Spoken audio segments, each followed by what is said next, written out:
یک مسلمان با یک مسلمان دیگر بنابر یک مشکلی که بینشون پیش آمده باشه با هم دیگه صحبت نمی‌کنن.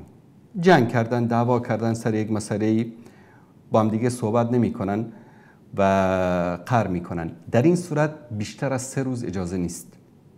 در حدیث صحیح از رسول الله صلی الله علیه و آله و سلم که جایز نیست که یک مسلمان لا يحل لمسلم ان يهجر اخاه فوق 3 لیال، جایز نیست به یک مسلمان که برادرش رو باش قهر بکنه بیشتر از 3 شب.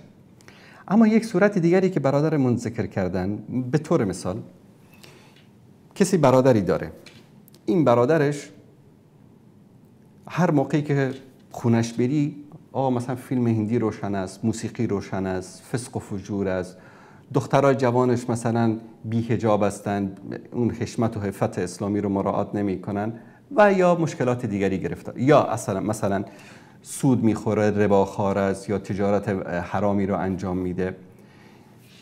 برادرش نصیحتش میکنه، 1 بار 2 بار 3 بار بهش میگه، آخر بهش میگه که بابا تا وقتی که تو این کار رو متوقف نکنی من دیگه با تو رفت آمد نمی کنم.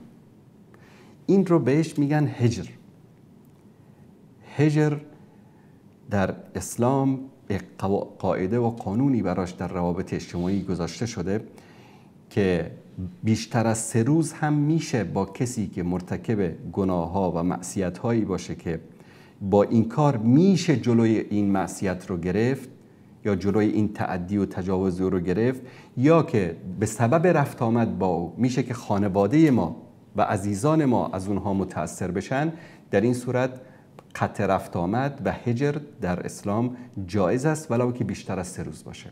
همان گونه که صحابه و رسول الله صلی الله علیه و سلم با اون 3 نفر به خاطر اینکه اینها یک گناه خیلی بزرگی رو از جمله 7 گناه به اصطلاح که 7 موبقات میگن، یکیش این است که کسی از معرکه فرار بکنه، از جنگ فرار بکنه.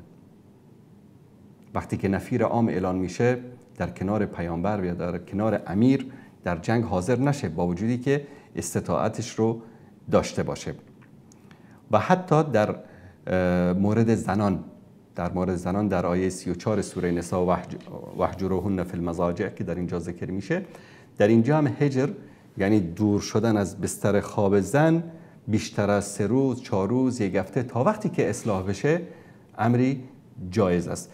این رو بهش میگن برادر عزیز و بزرگوارمون که هجر، و این هجر در صورتی که مؤثر واقع بشه یا اینکه سبب دوری ما و عزیزان ما از یک گناه و معصیت بشه جایز است. به طور مثال یکی خانوادهش دچار یک معصیت هایی در امور اخلاقی و اجتماعی هستن و اگر که ما با اونها رفت آمد بکنیم ولو اینکه عزیزان نزدیک ما باشن، برادر، خواهر، عمه، دایی، خاله اینا باشن، سبب میشه که همسر ما، فرزندان ما از اونها متاثر بشن. در این صورت ترک کردن اونها جایز است. الا برای کسی که دعوتگر است، امر به معروف و نهی از منکر میکنه و اگر در مجلس اونها شرکت میکنه، خونه اونها میره، اونا رو امر به معروف نهی از منکر میکنه، برای او واجب است که این امر به معروف و نهی از منکر خودش رو ادامه بده. اما یک کسی به خاطر اینکه خودش رو دور بکنه و از مسئولیت چشم پوشی بکنه، نه، برای او